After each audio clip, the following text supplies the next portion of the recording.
la cuarta parte del grupo del hospital universitario. Pero yo creo que esta vez la cuarta parte va a llegar a la tercera clase, que ya estamos viendo auditorios vacíos o parcialmente, comparado con la clase pasada. Vamos a comenzar hoy, dando continuidad a lo que hablábamos de factores de riesgo cardiovascular. Vamos a iniciar hoy el estudio de hipertensión arterial. Cuando hablamos de presión arterial, ¿verdad?, que es la fuerza que ejerce la sangre dentro de la pared del vaso, ¿verdad?, y que es necesaria para que los tejidos se perfundan, puedan obtener oxígeno y nutrientes, puede ser inclusive calculado por una fórmula que ustedes vieron en fisiología. ¿La recuerdan? Presión arterial es igual a ¿qué? A gasto cardíaco sobre o por resistencia.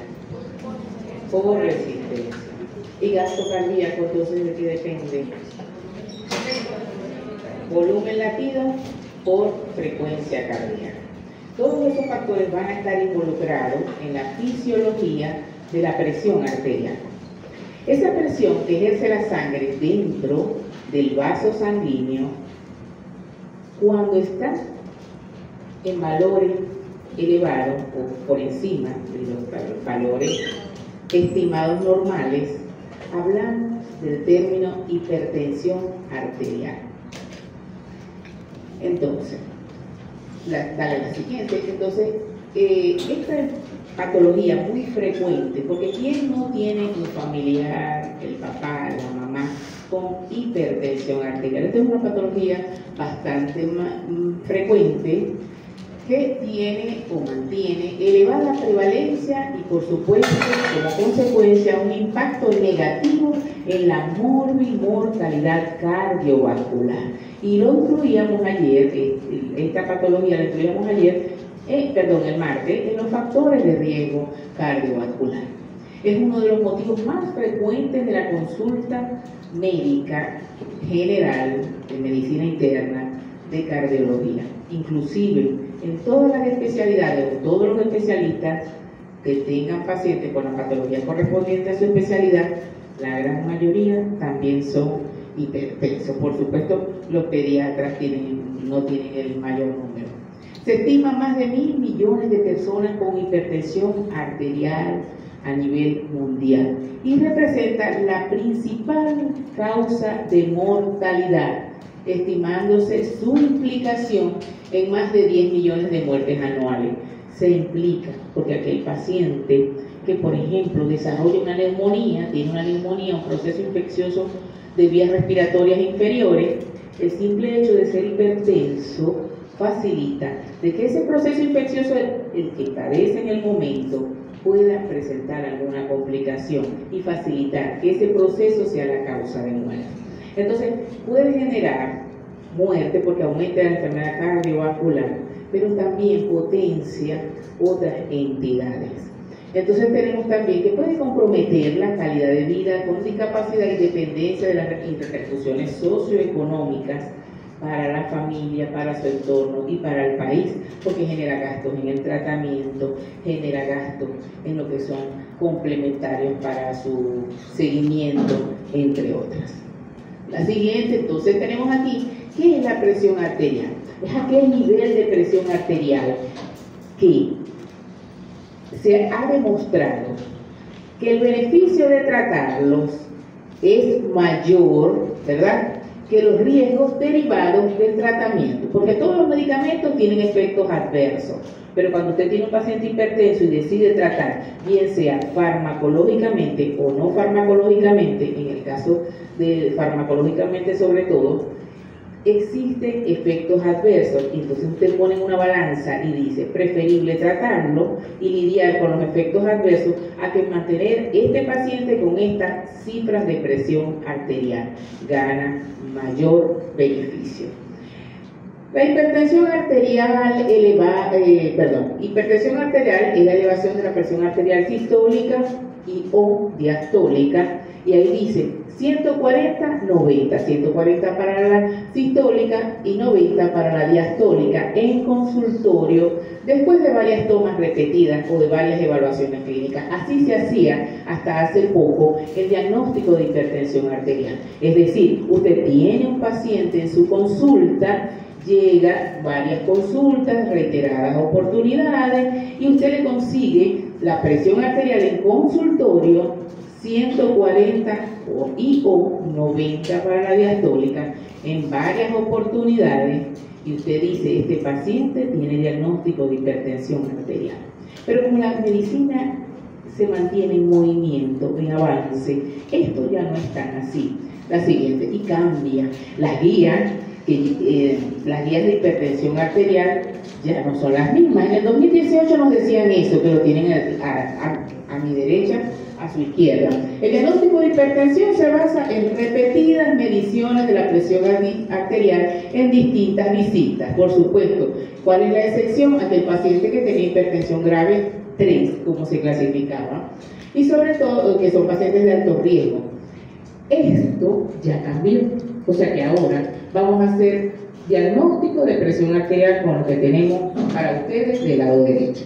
Y estas son las guías 2024, donde dice que cuando usted tenga a su paciente con la presión arterial en la consulta, que la sistólica la presenta, tomando en consideración siempre todas aquellas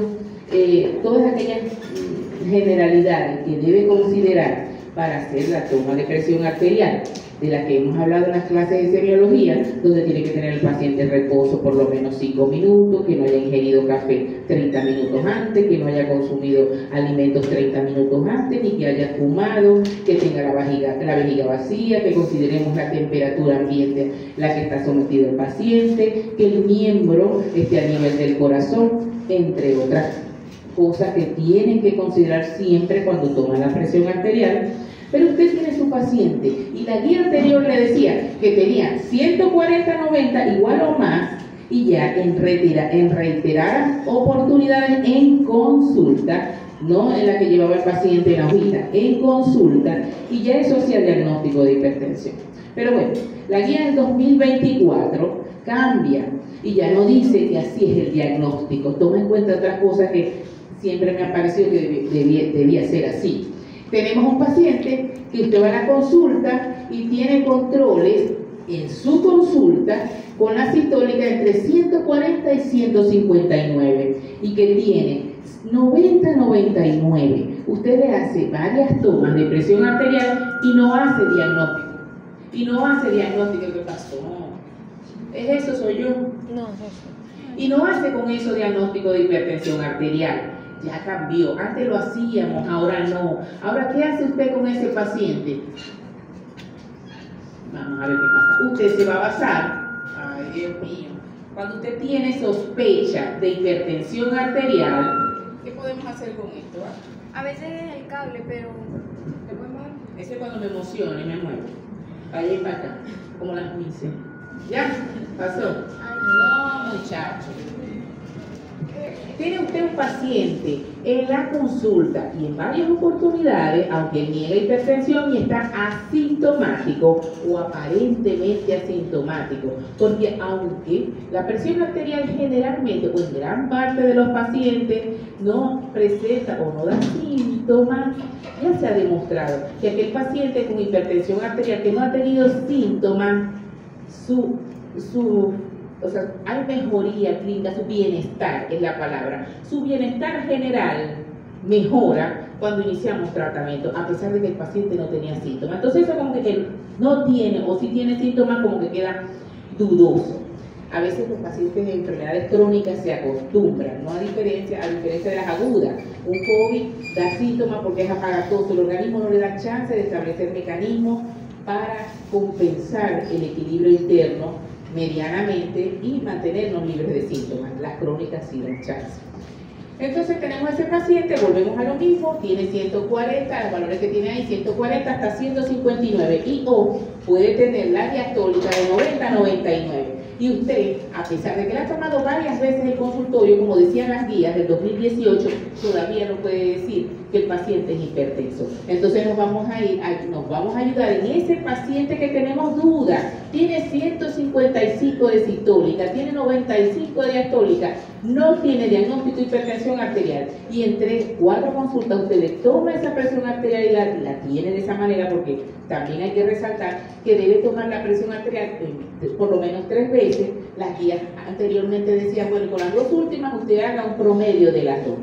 Entonces, ya aquí no habla tanto de los promedios, aunque hay que tomarla varias veces, sino que dice que yo tengo que basar el diagnóstico midiendo la presión fuera del consultorio, es decir, a través de MAPA o a través de AMPA. ¿Y qué significa MAPA? ¿Qué significa AMPA? Monitoreo ambulatorio de presión arterial, y el AMPA, automedición de la presión arterial. Es decir, que a pesar de que yo tenga esas presiones arteriales en consultorio en varias oportunidades, ya no es como decían las guías. Ahora desde el 2024 decimos que presión arterial o hipertensión arterial, tenemos que confirmar ese diagnóstico. Si ese paciente trae un MAPA normal, entonces el paciente no es hipertenso, probablemente alguna situación de estrés, y es lo que denominamos hipertensión de bata blanca, el paciente que se le eleva, que es muy frecuente, que se le eleva en consulta la presión arterial.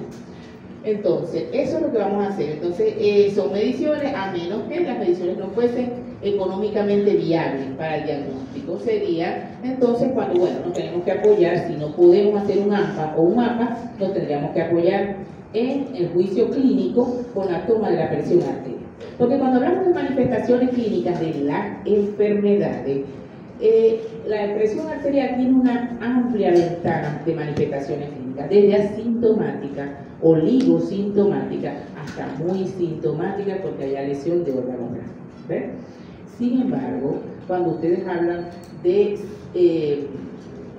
manifestación o signo patognomónico de una enfermedad, para la presión arterial o la hipertensión arterial, el signo patognomónico es la elevación de la presión arterial. Usted puede tener un paciente con múltiples síntomas, pero para hacer el diagnóstico necesita ese signo patognomónico.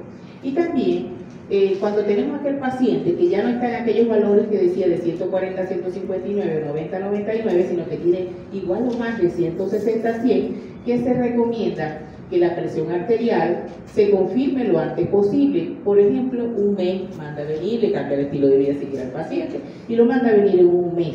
Y preferiblemente hágale control en su domicilio para ver cómo va el paciente. Y se recomienda que con presiones arteriales mayores o iguales de 180 a 110 y mucho más, si se acompaña, por ejemplo, de cambios electrocardiográficos que nos dice que hay hipertrofia ventricular, seguramente ya ese paciente es hipertenso.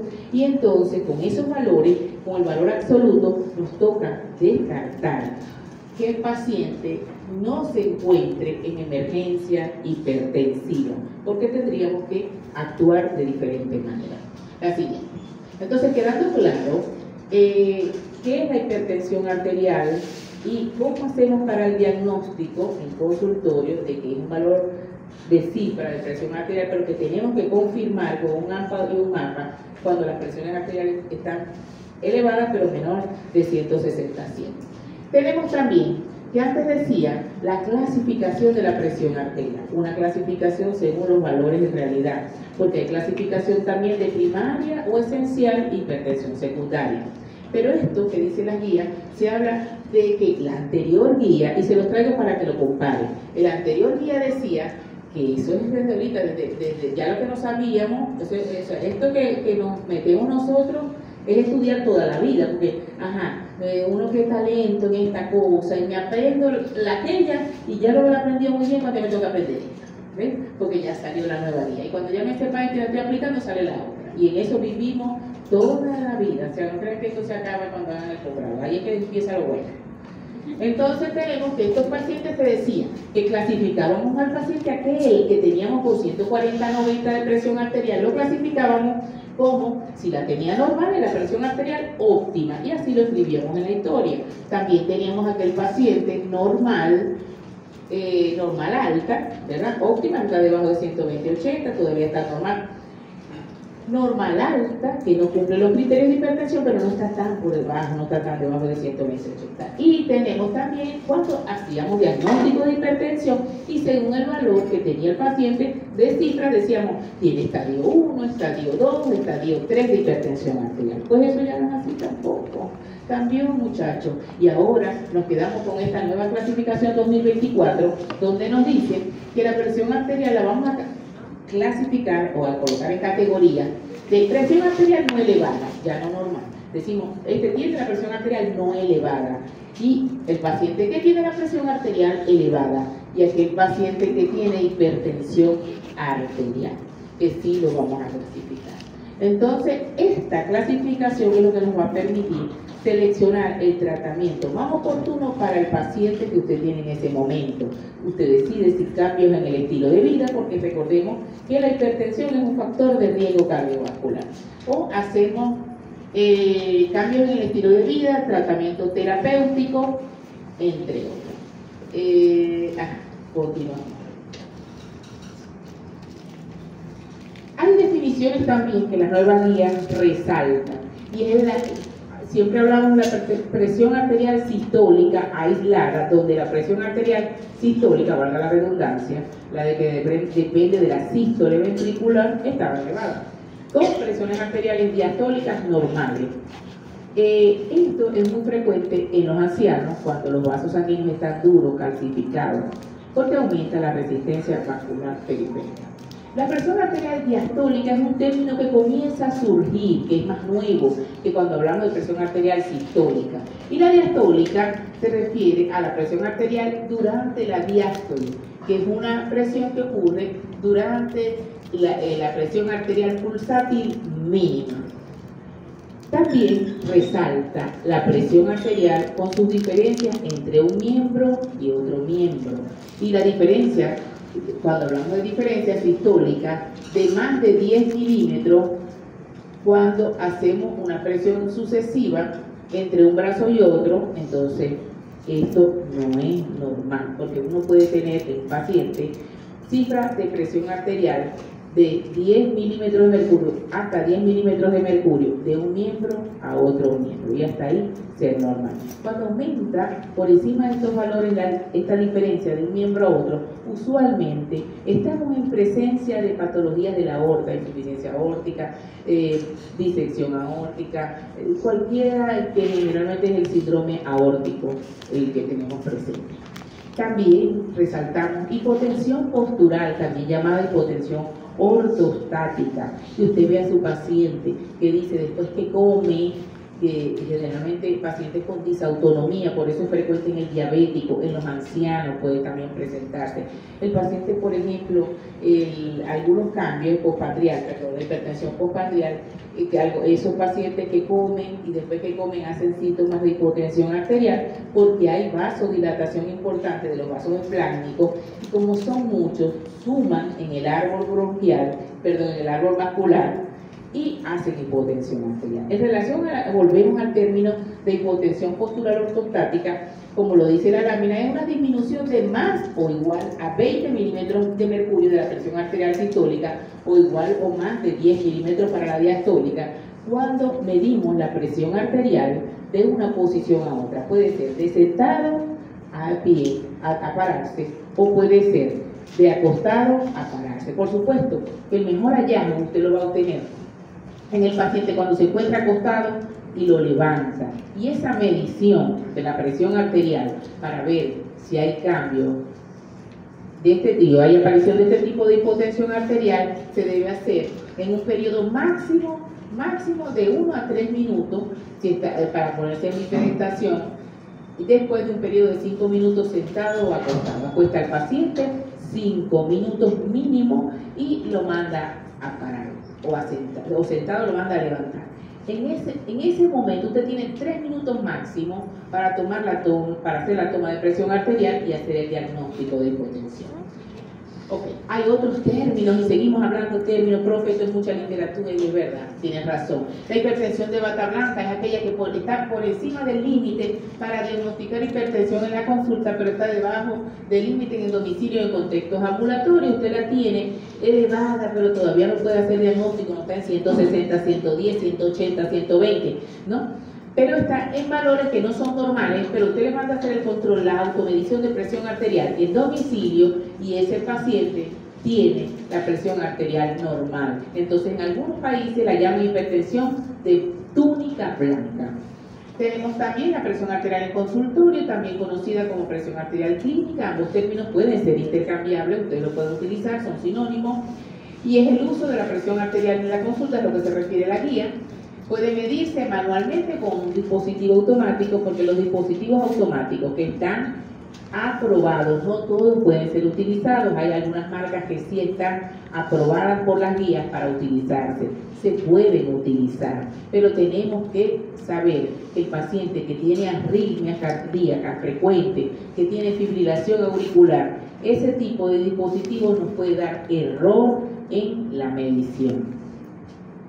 Y la hipertensión enmascarada es lo contrario de la hipertensión de bata blanca, donde la presión arterial está por debajo del umbral para hacer diagnóstico de hipertensión en la consulta, pero está por encima del umbral diagnóstico para hacer diagnóstico de hipertensión en domicilio. Y no son los mismos valores. Si yo tengo un paciente que le estoy tomando la presión en la consulta, usted cuando esté en la rural, usted tiene que considerar un valor hasta ahora. No se sabemos que cambien las guías más adelante cuando usted vaya a la rural. Puede ser, muchachos, puede ser.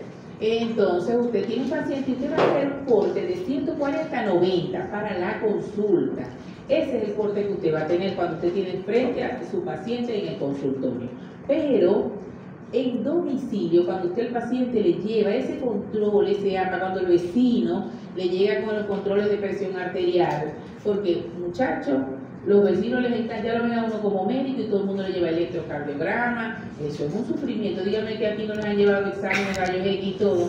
¿Verdad que sí? Eso es todo. Usted pone una cara de sobrado. No sabe más nadie que yo. Eso sí, después de preguntas no lo vaya a matar. No empieza a acumular difuntos antes de graduarse, ¿verdad? Entonces tenemos también que la presión en domicilio, el valor es diferente. Tenemos una presión arterial que si es de día 130/80, ese es el valor de corte. 130/80 no es igual a 140, las condiciones, el ambiente en el que el paciente se está tomando la presión arterial es diferente, es su entorno, es su medio diario, por eso el corte es eso. Y en la noche, relajado, se la toma y usted la tiene, ¿verdad? Después de las 10 de la noche le lleva un control, ya la presión es más baja, 120, 70, pero en 24 horas, si usted lo va a considerar y va a sacar el promedio del AMPA, entonces sepa que el promedio es, si es de día, 135/85, si es el promedio en 24 horas, 130/80, perdón. Y tenemos también que la automedida de la presión arterial por parte del paciente, que es lo que denominamos AMPA, es un método para la medición de la presión arterial fuera del consultorio, en la que el propio paciente se mide la presión en domicilio, utilizando, como les dije, un tensiómetro que esté validado. La monitorización ambulatoria, o sea, el mapa. También hacemos presión arterial o medidas de presión arterial fuera del consultorio, pero ya vamos a utilizar un dispositivo oscilométrico automatizado que va a durar en el paciente 24 horas haciendo registro, y luego eso tiene intervalos establecidos por norma. Hay normas de monitoreo de ambulatorio de presión arterial, y los cardiólogos, cuando hacemos un mapa, le colocamos al equipo las normas. Para este paciente va a hacer esto, no porque a mí me da la gana hacérselo cada 10 minutos, cada 20 minutos, no. Hay normas que yo tengo que seguir para hacer el diagnóstico adecuado de presión arterial, de hipertensión. Entonces, cuando hablamos de valores, y allá hablamos de hipertensión, si no está elevada, también viene otra clasificación, según la etiología.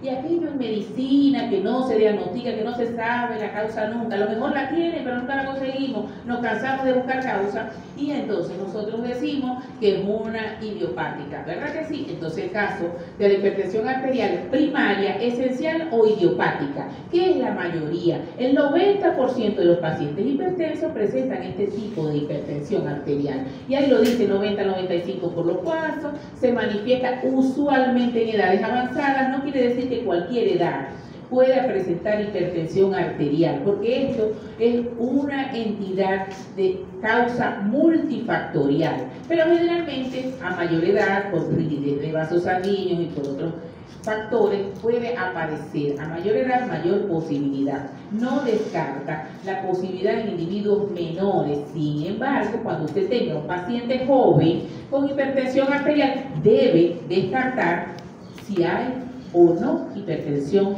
secundaria. Y tenemos aquí la hipertensión secundaria en la minoría de los casos, gracias a Dios, de 5 a 10, donde sí existe o donde sí se consigue una causa directa en la aparición de la hipertensión arterial.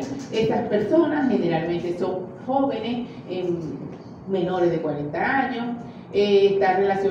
pueden estar relacionados las causas con enfermedades vasculares, renales, neuronales, endocrinas. Por ejemplo, un paciente con feocromocitoma puede cursar dentro de las manifestaciones clínicas del cuadro con hipertensión arterial. Un paciente con enfermedad de Cushing o síndrome de Cushing también puede tener hipertensión arterial. Otros pacientes, por ejemplo, con estenosis de la arteria renal, también pueden cursar con hipertensión arterial. La ventaja de este tipo de hipertensión es que a lo que se resuelve la patología base que genera el problema, se soluciona la hipertensión arterial. Entonces aquí también tenemos un cuadro muy bonito de las últimas guías, donde trata de englobar al individuo hipertenso o aquel que tiene factores, qué está pasando o qué pasó con este individuo para que se vuelva hipertenso. Y aquí tenemos o resaltamos factores genéticos. El sexo biológico es importante porque así usted se evita de hombre o de mujer, el riesgo es diferente. Algunos hablan de los hombres, de hecho los hombres describen en la literatura que hacen hipertensión un poco más severa usualmente. Tenemos también el polimorfismo de un solo nucleótido, programas de epigenética y fetal, todos esos factores influyen. También tenemos factores conductuales. El paciente sedentario o que realiza exceso de actividad física puede interferir en su presión arterial. El paciente que no es sedentario puede tener cifras de presión arterial menores en comparación con los sedentarios. La calidad de vida, el paciente, aquí estamos fritos todos con la calidad de sueño. Yo después que decidí estudiar medicina y cada día, algún día tengo la esperanza de dormir, todavía no lo he logrado. Si me dicen duerma, coma, duermo, pero no me deja dormir, nadie me deja. Ajá, patrones dietéticos, por supuesto, que ya ingestan acentuadas de grasa, poliinsaturadas, con aumento de harina, eso puede facilitar la aparición de hipertensión. Y hablábamos el martes de que también predisponían las dietas a riesgo cardiovascular. Y teníamos también la obesidad, porque la obesidad, hablamos también de unos términos que hablaban lipotoxicidad, glucotoxicidad, y en los diabéticos, en los síndromes metabólicos, todo eso genera hipertensión arterial, porque la obesidad, entre tantos mecanismos, cuando vean síndrome metabólico lo van a ver. Uno es la estimulación del sistema nervioso autónomo, el sistema nervioso simpático, y esto genera o puede producir hipertensión arterial. ¿Qué pasó? Ya quieren terminar. El sistema nervioso, mecanismos neuronales, mecanismos también importantes, mecanismos hormonales, y cada vez se le da más importancia, cada vez se estudia más al sistema renina, angiotensina, aldosterona. Y usted creyó que el sistema renina, angiotensina, aldosterona se quedaba el año pasado en fisiología. Pues no, lo arrastra usted, lo hereda, lo lleva ahora tatuado en su corazón y en su cerebro, principalmente. Tatúelo en su cerebro, porque lo va a necesitar todo el resto de su vida si ejerce como médico, ¿no? Y el sistema renina-angiotensina, el sistema endotelina, como por su acción vasoconstrictora, y hormonas sexuales, por supuesto, todo esto. Y fíjense que también ahora cada vez se incluye más los factores ambientales que intervienen en la aparición de la hipertensión arterial. La contaminación acústica resalta en esto, que antes creíamos que no, porque antes no teníamos un Bad Bunny, o sea, antes no había música y se relajaba. Ahora yo escucho esa vaina, me estreso, o cualquiera se estresa y se le sube la tensión, la frecuencia cardíaca, se arritmias, o sea, Tiene que estar la contaminación acústica, ¿verdad? Ok, la siguiente.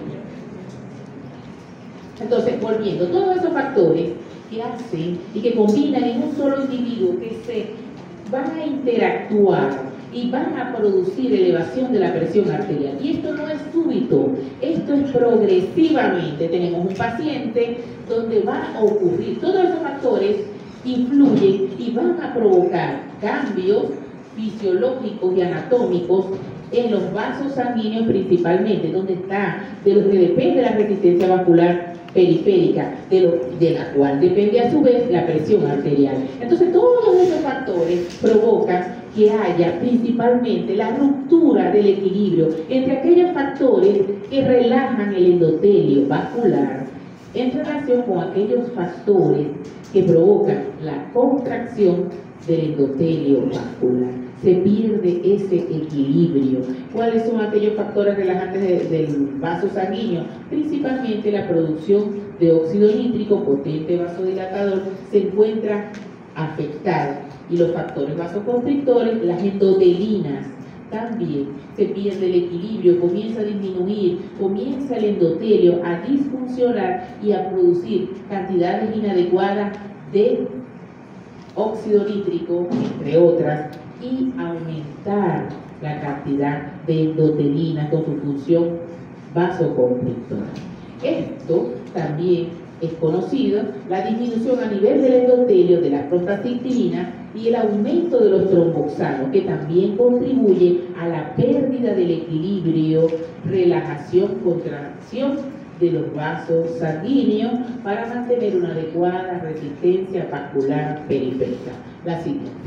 El endotelio sabemos que es la principal fuente de endotelina, un endotelio que está aumentado, que está modificado, y como él aumenta la endotelina, recordemos, esto es una manera de recordar, yo sé que ustedes se lo saben, lo van viendo, capaz si levanto a uno lo explica mejor que yo con todo lo que vieron en fisiología, pero que recuerden que interviene en el tono vascular. No me voy a poner a dar una clase de fisiología, porque si no nos vamos mañana. Y ustedes que no quieren oír clase, yo que me quiero ir, o sea, interviene en el tono vascular, en la excreción renal de sodio y agua. El sodio es un ion hidratado, arrastra agua, y por supuesto del volumen también depende la presión arterial.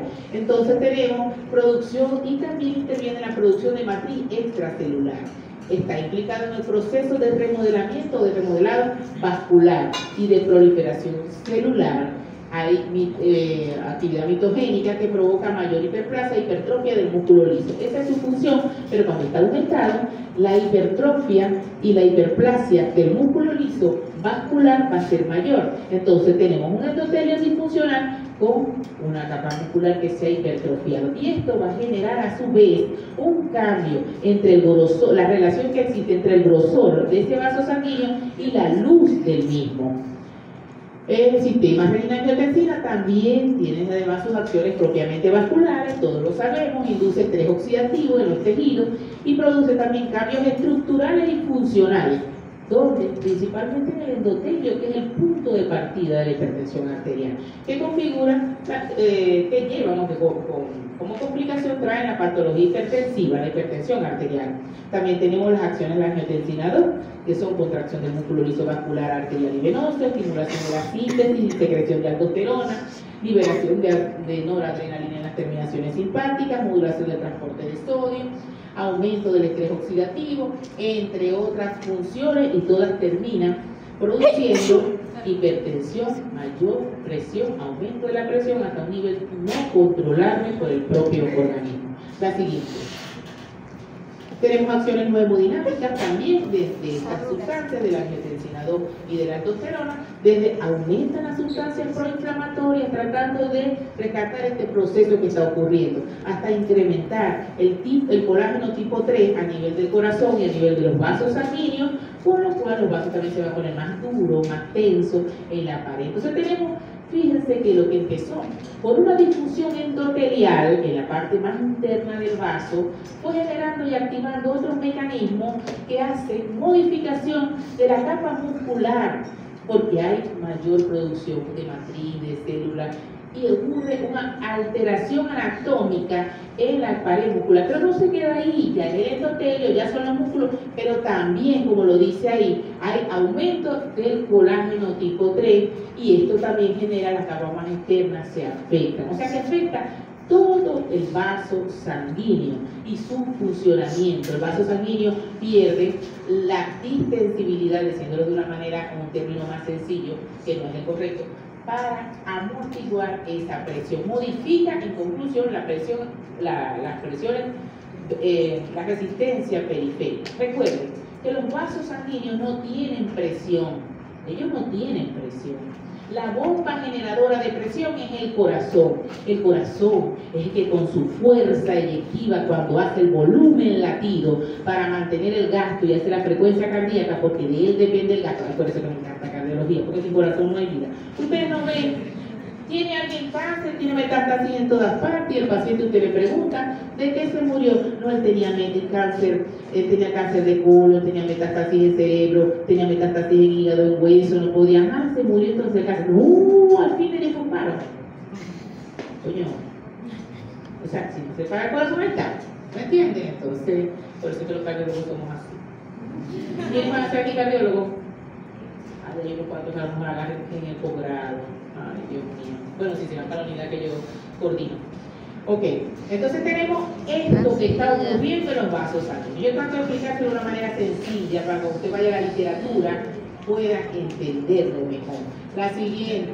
Entonces tenemos todos esos cambios, todos esos factores mecánicos, todas esas acciones vasculares, ese estrés oxidativo que conlleva lo que les acabo de decir. Cambios estructurales en la estructura, en la anatomía, inflamación vascular y alteraciones en la anatomía y remodelamiento, en el tejido, en la histología, hay remodelamiento. Y hay cambios, por supuesto, el endotelio ya no es el mismo, cambió, modificó. Y por supuesto, hay cambios funcionales con disfunción endotelial. Esto hace que la relación capa media, lumen, la luz del vaso se modifica, ya no es la misma. Esto hace que, en consecuencia, aumente la resistencia vascular periférica total y esto se traduce en hipertensión arterial. Y todo esto está ocurriendo cuando todos aquellos factores ambientales, genéticos, de alimentación, de sedentarismo, todo eso está influyendo en un individuo en un mismo tiempo. Son los factores pivotes, los factores detonantes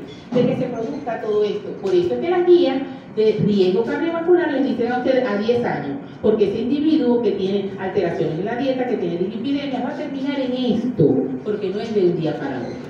Entonces tenemos el factor también, otro factor digitálico endógeno, que es un factor hormonal de probable origen hipotalámico que inhibe las bombas sodio, potasio, magnesio, ATPasa. También tiene intensa actividad vasoconstrictora, por supuesto, de acción natriurética, y su concentración se halla en los pacientes hipertensos, en el 50% está elevada. Las hormonas gastrointestinales también se han relacionado con la aparición de hipertensión arterial. Entonces empezamos a ver que no es una cuestión solamente del aparato cardiovascular y del corazón los que intervienen, sino que prácticamente todos los órganos de la economía tienen un papel que juega en la aparición de la hipertensión arterial. Las hormonas gastrointestinales secretadas por diversas células especializadas con acción vascular. Ejemplo, el péptido intestinal vasoactivo. ¿Por qué? Porque tiene efecto vasodilatador. Y también la coerina por vasoconstrictora que se producen entre otras. Y esto también hace que contribuya o se altere en la hipertensión esencial. Entonces lo que dice que puede existir una asociación entre las patologías digestivas y la hipertensión arterial. La siguiente. Y tenemos, ya habíamos hablado que las manifestaciones clínicas pueden ser muy amplias, variadas, desde prácticamente asintomático o asintomático hasta pacientes que ya llegan inclusive al momento del diagnóstico con lesiones irreversibles de órganos blancos. Los órganos blancos para la presión arterial son cerebro, corazón, retina y riñón. Esos son los órganos blancos porque las resistencias que manejan son de baja resistencia y eso hace que sea predisponente a estos efectos de ellos. Entonces, esto hace que aparezcan las alteraciones. Por ejemplo, en ojo, ustedes ven que comienza a haber también remodelado microvascular y aparece la llamada retinopatía hipertensiva con sus diferentes grados. En el cerebro, desde lesiones de la sustancia blanca, microinfartos silentes, asintomáticos aparentes, hasta inclusive hemorragia cerebral, cuando las elevaciones de la presión arterial son importantes, pueden aparecer. Y sobre todo en pacientes jóvenes y ictus. Todo eso favorece la hipertensión arterial. Ustedes ven muchos ancianos con demencia. Demencia no tiene Alzheimer, todo el mundo tiene Alzheimer. Son enfermedades o demencias, microinfartos por hipertensión mal controlada. Y se les olvida todo, no se acuerdan de nada y piensan que la presión arterial no les ha hecho ningún daño. Y sí, la demencia en ese caso fue por la hipertensión arterial. Lo mismo pasa en el corazón, tenemos cambios de disfunción diastólica. El corazón aumenta, el corazón si pierde la distensibilidad, con plasma ventricular se comienza a modificar, hay disfunción diastólica, como aumenta la presión dentro de la cavidad, imagínense ese corazón tratando de inyectar ese volumen latido a una aorta que está aumentando la precarga o poscarga, semiología, fisiología, sí, física, la precarga o poscarga, poscarga, y tiene una poscarga aumentada con la cual ese corazón tiene que lidiar con cada latido. Entonces eso hace que se aumente la presión dentro de la cavidad y que hace que en compensación de eso, para tratar de disminuir la presión intraventricular, aumenta el grosor de la pared de la placa. Ustedes también lo vieron en fisiología. Y todo esto ocurre en la hipertensión en el corazón hasta que llega, por supuesto, insuficiencia cardíaca, principio diastólica por alteraciones en la relajación y posteriormente se acompaña de disfunción sistólica, la insuficiencia cardíaca. Y la microcirculación también se consigue o se encuentra afectada, hay fibrosis, inflamación, aumento de la resistencia periférica y, por supuesto, lo que ya hemos hablado de disfunción endotelial. De todo esto dependen las manifestaciones. Si usted tiene un paciente con hipertrofia ventricular izquierda, seguramente va a haber cambios clínicos y va a haber también electrocardiográficos, radiológicos, entre otros. La siguiente.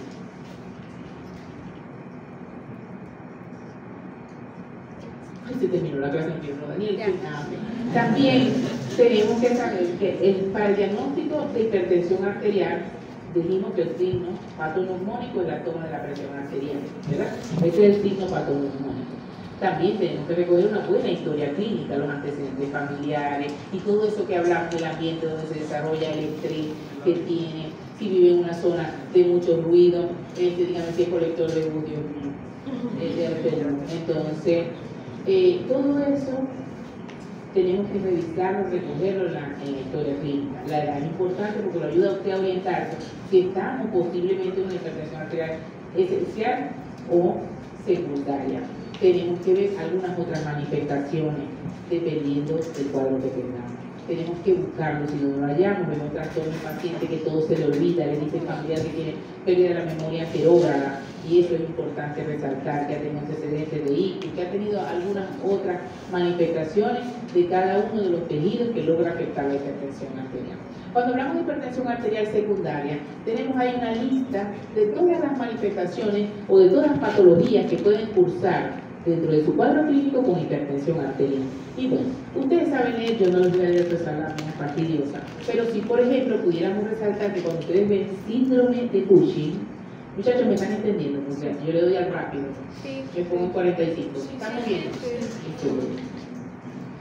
El síndrome de Cushing, donde ustedes vean el paciente obeso, con cara de luna llena, con jiba, con estrías violáceas, que tiene un abdomen prominente, todo, piel delgada, todo eso que le dice tiene el síndrome de Cushing clínicamente, y usted puede pensar que esa hipertensión arterial se deba a ese paciente, a eso. A veces son síndromes cushinoides, no son, o enfermedades de Cushing que se llaman, que son pacientes que no tienen por el mecanismo de la producción del Cushing, es por ejemplo pacientes que toman esteroides por largo periodo pueden presentar también estas manifestaciones y por supuesto la hipertensión arterial es una de ellas. Y así, ya va mi amor, me queréis matar. Tenemos aquí cada uno de los estudios o las pruebas en cribado que recomiendan las guías que usted le va a solicitar a cada uno de los pacientes cuando usted tenga sospecha. Si usted tiene un paciente, por ejemplo, tembloroso, taquicárdico, que hace cambios de frecuencia rápido, frío, y usted puede comenzar, de repente está pensando en que tiene aumento de la actividad adrenérgica, que pueda tener un feo cromocitoma, por ejemplo, como causal de esa hipertensión arterial. Lo importante es individualizar el caso, hacer una buena historia clínica y de eso paliar los complementarios, porque a veces les dije, para hacer diagnóstico de hipertensión arterial necesitamos la toma de presión. Y ya dijimos cuáles eran los valores que nos vamos a ayudar con AMPA y con MAPA para hacer el diagnóstico. Eso no hace el diagnóstico. Yo no necesito un electrocardiograma para que me haga el diagnóstico, ni un ecocardiograma para que me haga el diagnóstico, ni una orina de 24 horas para que me haga diagnóstico de hipertensión.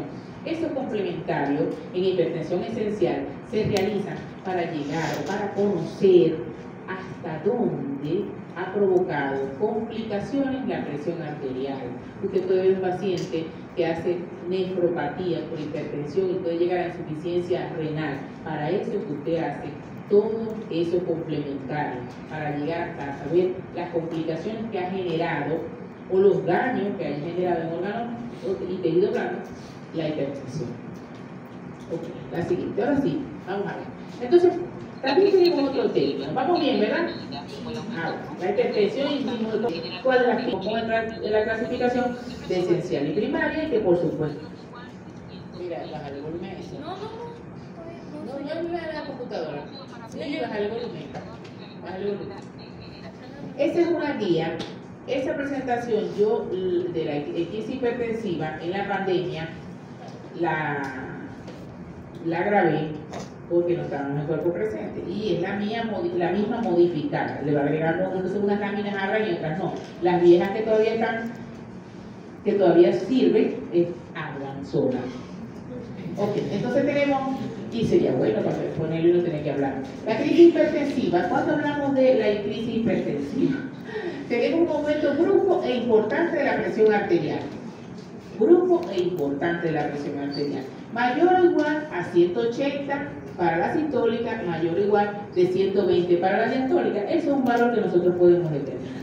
Si es un valor absoluto, nosotros decimos un paciente que tenga 180 para la sistólica o 120 para la diastólica o más, está en crisis hipertensiva. Si tomamos en cuenta el valor absoluto de la toma de la presión arterial, siempre considerando todos aquellos factores que influyen en la toma de la presión. Tiene que descansar el paciente unos minutos, tiene que tomar el brazo a nivel del corazón, el miembro donde usted va a tomar la presión a nivel del corazón, con la vejiga vacía y todas aquellas recomendaciones que ya vimos. Entonces, léalo en inglés. Joint National Committee. Joint National Committee. El inglés mío es muy malo. Mis hijos hablan inglés y yo cada vez que voy a hacer una presentación en público, empiezo con mi hijo que es contemporáneo con usted. ¿Cómo te pronuncio esto? Y me lo dice como 10.000 veces. ¿No? Yo se lo pronuncio, él se ríe, yo se lo pronuncio, él se ríe, y ya yo sé que no lo voy a pronunciar nunca bien. Eso ya yo me resigné de eso. Define la crisis hipertensiva como una elevación de la presión arterial 180, 110. Fíjense que tenemos valores diferentes y ya vamos a hablar de eso. La siguiente. Entonces, la crisis hipertensiva, ¿es 120, 110, profe? No sé. Eso depende de la guía que usted utilice. La guía europea de la Sociedad de Hipertensión Arterial y Cardiología dice que cuando usted tenga un paciente con 180, 120 está en crisis hipertensiva. Cuando hablamos de valores absolutos, muchachas, se están moviendo solo. Ah, bueno, estoy pendiente, pero sí, puede ser. La Sociedad Catalana de Hipertensión Arterial dice que 190, 110. Ellos dicen que 190, 110. Y la Sociedad Española de Hipertensión Arterial es más permisiva. Ella dice, no señor, 180, no 190, no, que el paciente tenga 210, 120. Claro, su población es más longeva y todo esto que considera. Pero nosotros no tenemos una guía venezolana de la cifra de presión arterial, no la tenemos, no hay estudios. Nosotros nos guiamos por ello, que se investiga. O sea, nosotros nos copiamos de ellos. ¿Y qué le aconsejo yo a mis muchachos? Tome la que más le convenga.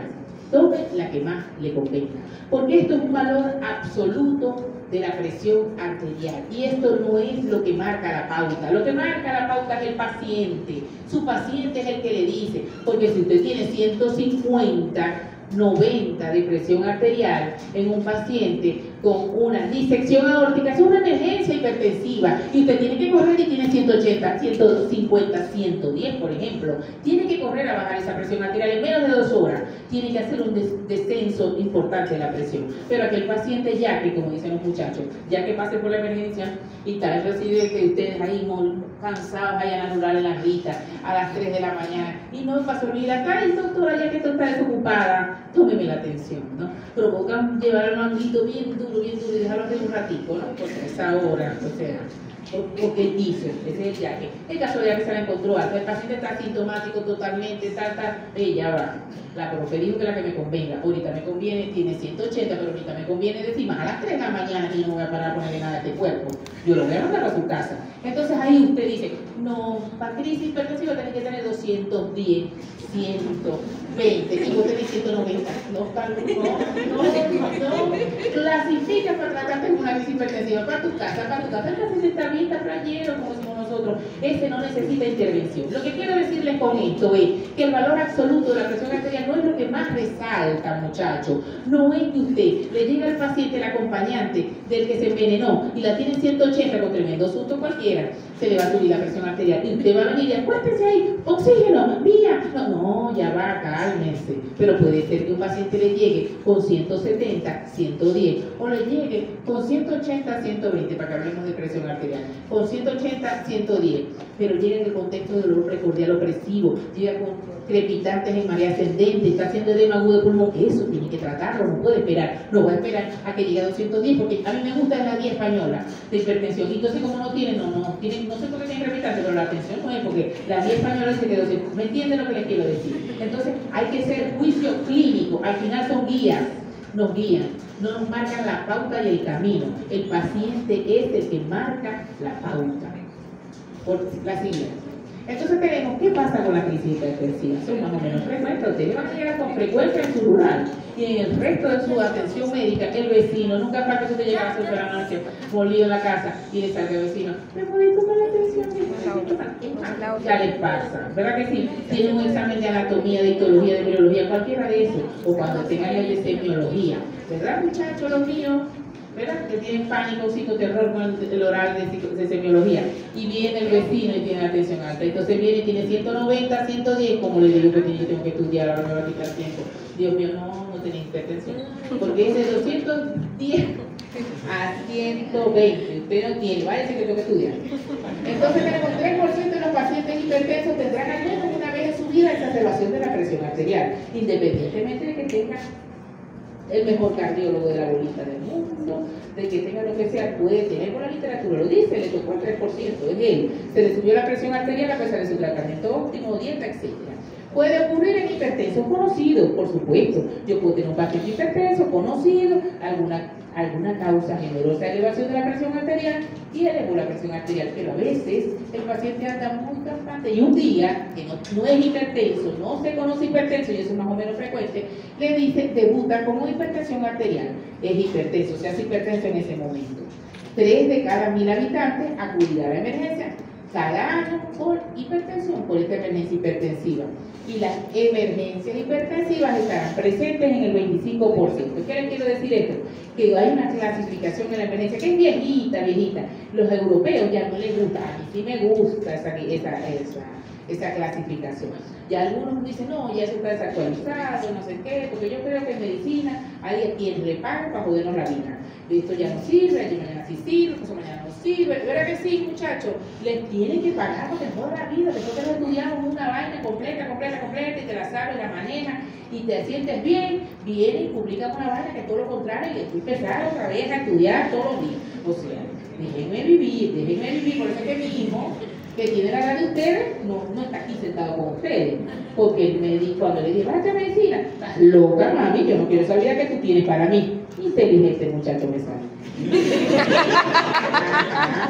60% de las crisis ocurren en pacientes con hipertensión arterial primaria, o sea, de cada 6 de cada 10 pacientes que usted le acuda, eso es hipertensión esencial. Es que tienen que serlo, porque si el 90% de la hipertensión hasta el 95% es esencial, seguro, las crisis hipertensivas van a ocurrir mayormente en este grupo de pacientes. Y cuando aparece hipertensión en secundaria, generalmente la causa más frecuente secundaria que genera crisis hipertensiva la encabeza el feobromocitoma y la hipertensión renovascular. La siguiente.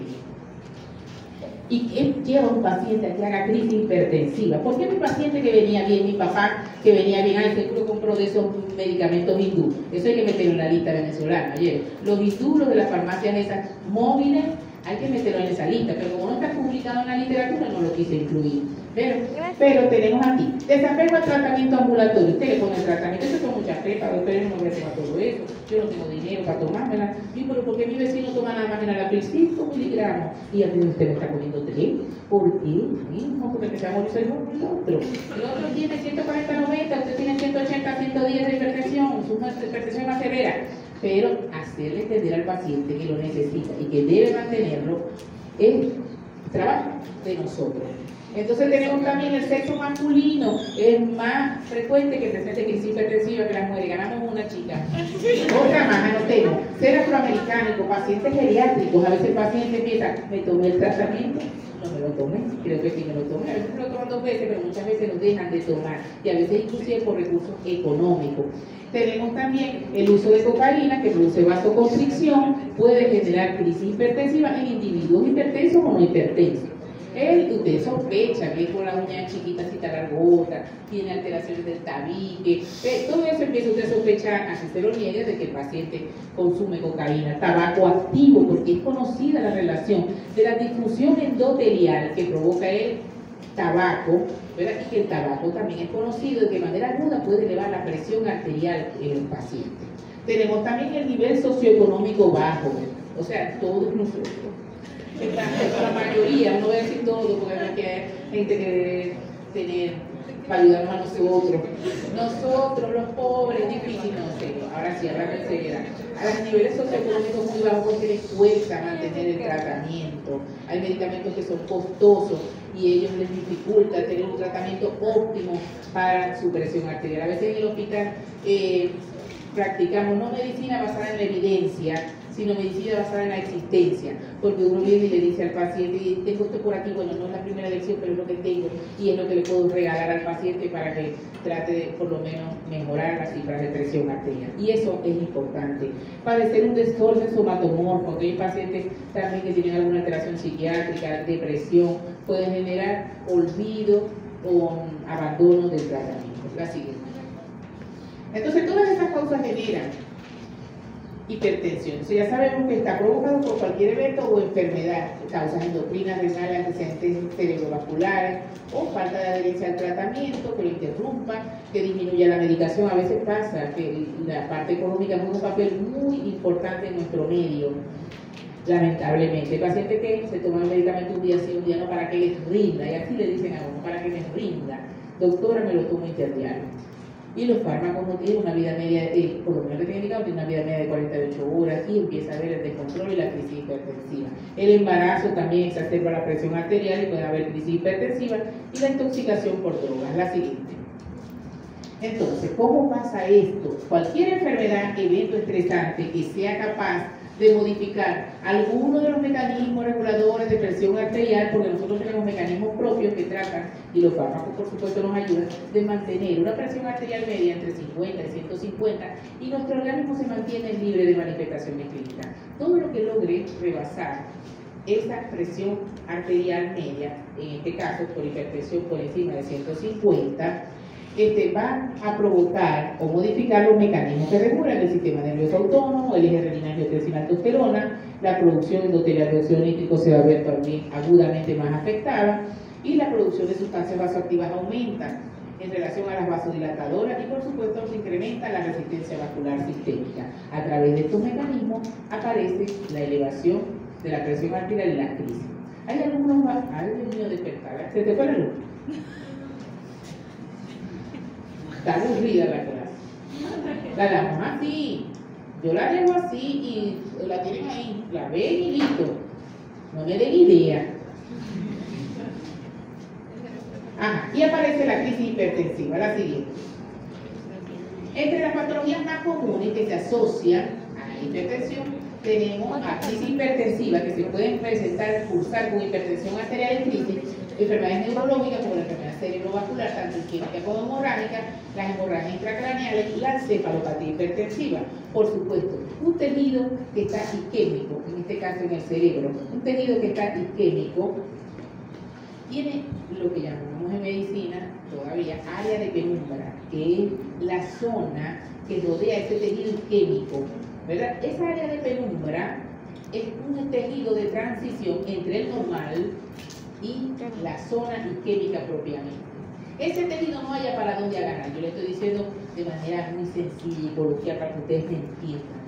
Si le damos la oportunidad, se viene y se parece más a la isquemia y aumenta la zona afectada. ¿Se entiende? Pero si lo rescatamos y tratamos adecuadamente al paciente, él se va a mejorar y se va a parecer al tejido sano. ¿Se entiende, verdad? ¿Cómo? ¿Puede volver a explicar? Cuando nosotros tenemos cuando hay una isquemia cerebral, ¿no? Un ACV, un ictus isquémico, hemorrágico también, pero más isquémico, hay una zona que está isquémica, que es donde el vaso irriga. Esa zona está totalmente isquémica, sufriendo la inclemencia de la hipoxia y de la falta de nutrientes en ese tejido. El tejido que la rodea inmediatamente es un área que llamamos área de penumbra, porque no está totalmente isquémico, pero no está totalmente normal. Y luego viene el tejido sano. Así es la lesión. Esta área de penumbra tenemos que protegerla. ¿Por qué? Porque si esa área de penumbra está entre dos, si me descuido, me voy y me pongo isquémico también, y el área de isquemia ya no va a ser así, sino va a ser mayor, porque parte del área de penumbra se va a convertir en isquémica, ¿se entiende? Pero si yo hago el tratamiento adecuado, oportuno, a tiempo, esa área de penumbra no se vuelve más isquémica, sino se convierte en tejido sano, lo rescate. ¿Se entendió? Uno de los mecanismos para ese control es la elevación de las cifras de presión arterial. ¿Ve?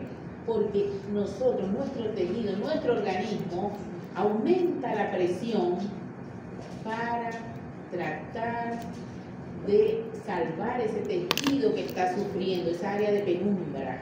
Aumenta la presión para aumentar la presión media, para aumentar la presión de perfusión y mantenerlo perfundido, asegurarse él mismo su perfusión. ¿Qué pasa? Que cuando usted le llega un paciente con un ictus y dice, tiene 190, tiene 180 de presión arterial, y usted se vuelve loco y le da la atención. Pobre paciente que no sea familiar. Yo digo, a veces yo digo, cuando esté estudiando este grado y yo llegue a una emergencia, del tiro me voy a parar en la orilla. Hay otros que no, gracias a Dios la mayoría. ¿Verdad?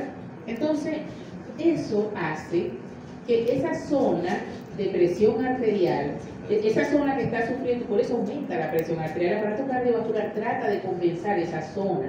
Por eso, en esa crisis hipertensiva, usted no debe bajar la presión arterial. Es más, antes decíamos 180, ya estamos diciendo 220. Si tiene igual o mayor a 220 de presión arterial sistólica, usted puede bajar, y no la puede bajar más de 70 milímetros de mercurio. Eso es ya en extremo, individualizando el caso.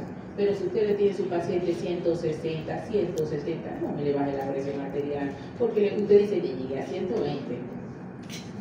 El pobre cerebro no se lo va a agradecer.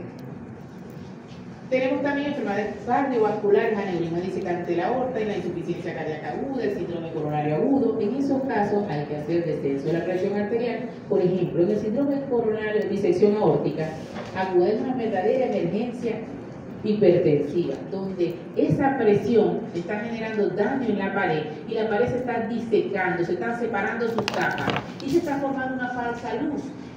Con cada latido, ¿verdad? Ese latido, imagínense, con mayor presión, separa las capas, ¿se entiende?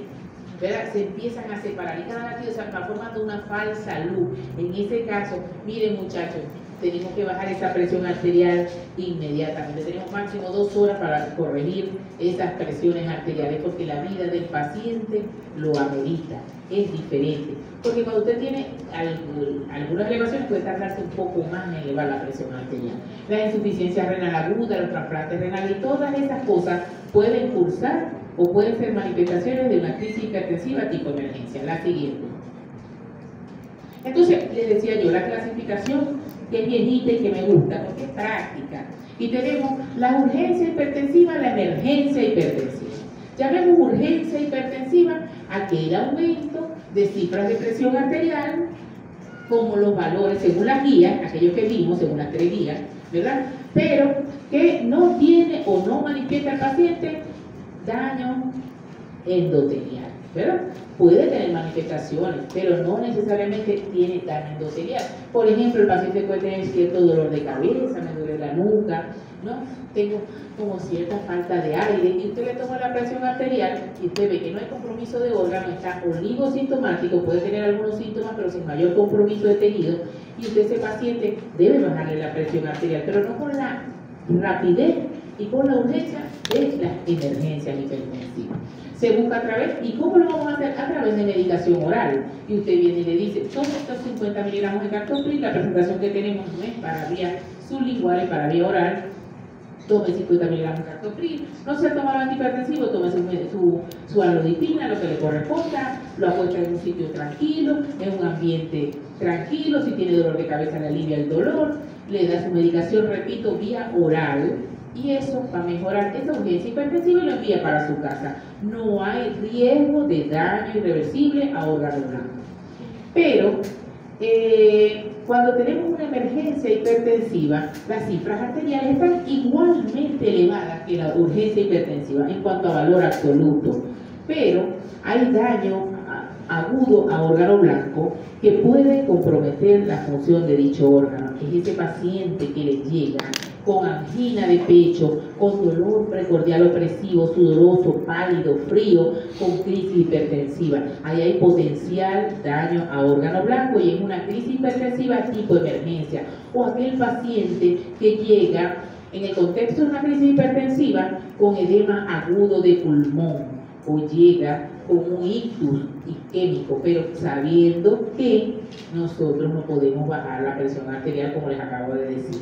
O aquel paciente que tiene una encefalopatía hipertensiva con síntomas neurológicos más de la fosa posterior. ¿Por qué? Porque ahí la neuroregulación autónoma en el cerebro es menor y hace que esa zona se edematice con mayor facilidad durante los episodios de elevación de presión arterial. Y el paciente tiene trastornos de la conciencia, respuestas incoherentes y todo lo que manifiesta la crisis hipertensiva con encefalopatía.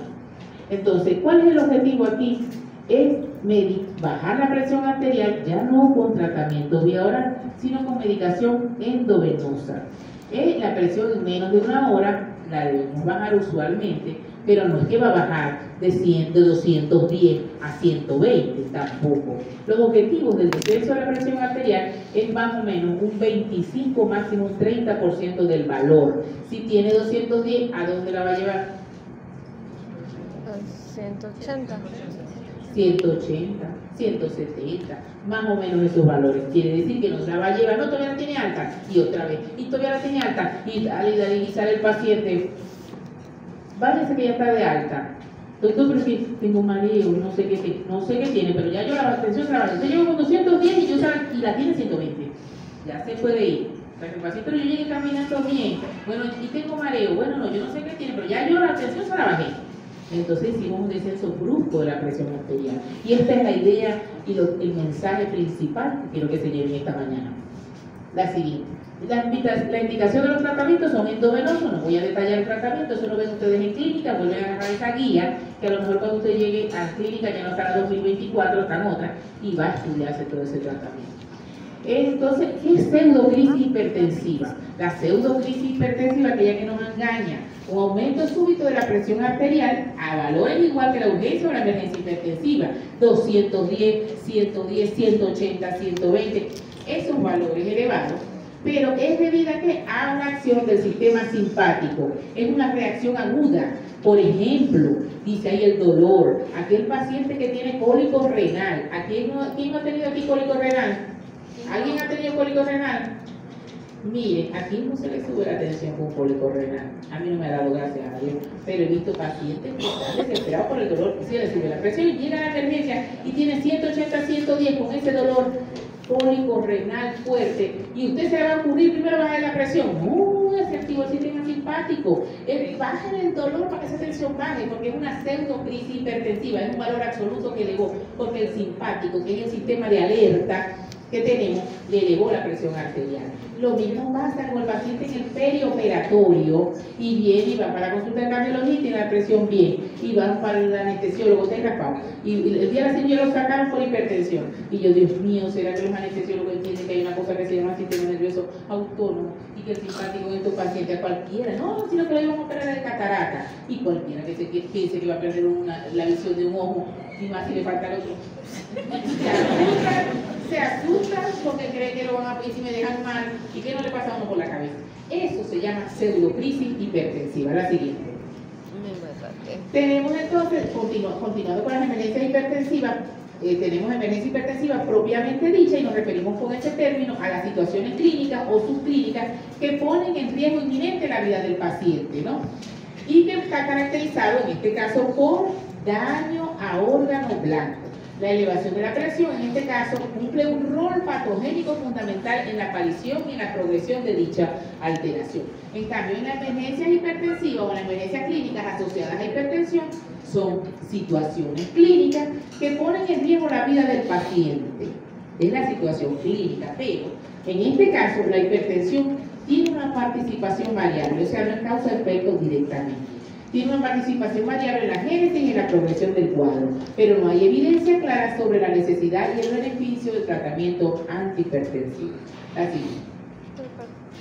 Y ya sabemos que la afección puede ser de todos los órganos blancos, endotelio, sistema renal, tenemos el corazón y el cerebro, son los órganos más afectados por la presión arterial y por la crisis hipertensiva, y ahí van a haber manifestaciones, desde infarto, edema agudo del pulmón, puede ser una de las manifestaciones del corazón, arritmias inclusive se pueden estimular en el cerebro, ictus, encefalopatías hipertensivas, insuficiencia renal aguda, también disfunción endotelial.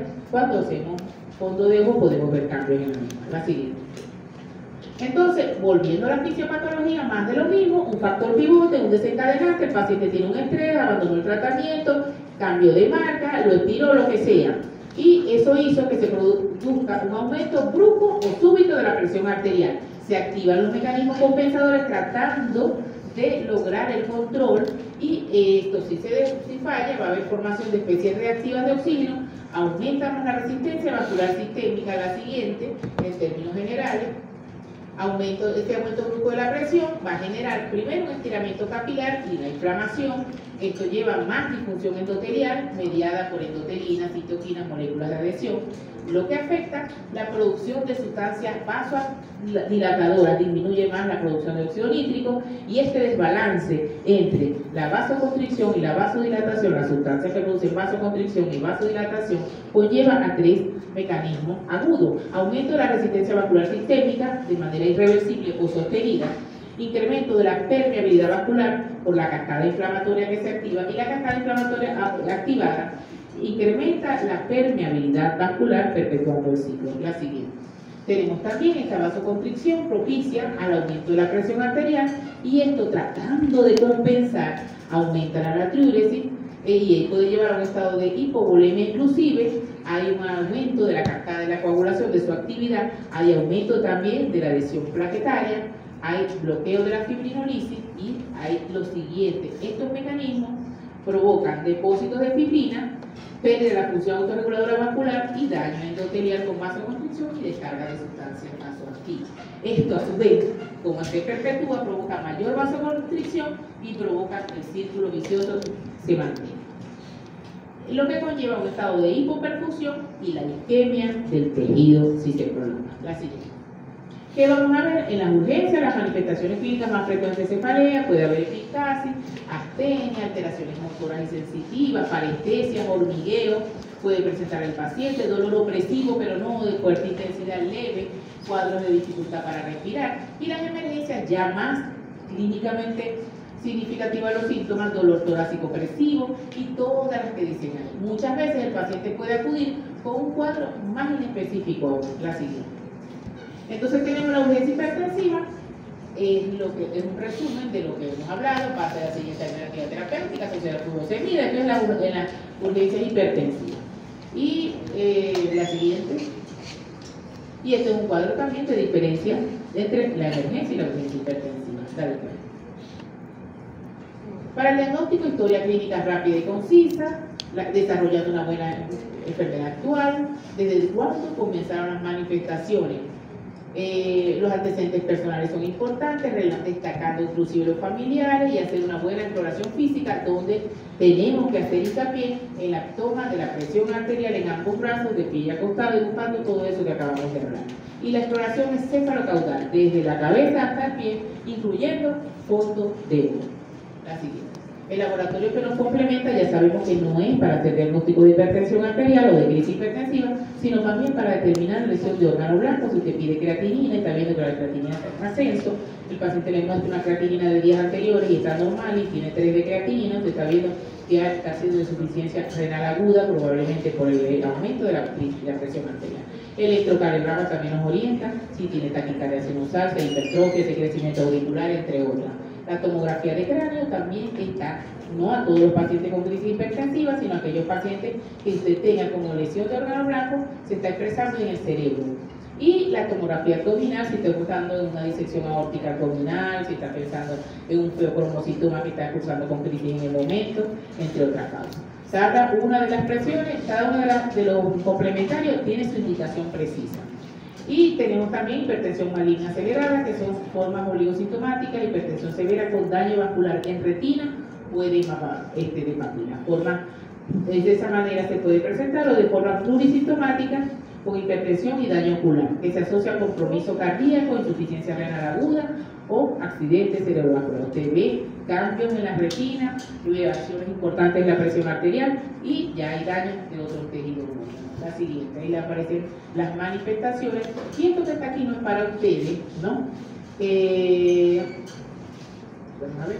Ajá, aquí tratamos de ver cuáles manifestaciones, por ejemplo, un paciente que tiene crisis hipertensiva por aumento de las catecolaminas, seguramente los va a ayudar a ustedes a ver que el paciente tiene palpitaciones, taquicardia, cefalea, palidez de piel, de mucosa, sudorado, está paciente sudoroso, náusea con vómito, tiene inestabilidad, mareo y además tiene presión arterial elevada. Y cada uno va diciendo, ¿y cuándo el tratamiento? Que no es a su nivel, pero es una guía general del tratamiento. La siguiente. Y así seguimos. Si tenemos un edema agudo del pulmón, por supuesto tenemos un paciente que debemos meter en cuidados intensivos, y aquí están algunas recomendaciones médicas, terapéuticas que no son a su nivel. La siguiente. Terminamos hipertensión arterial.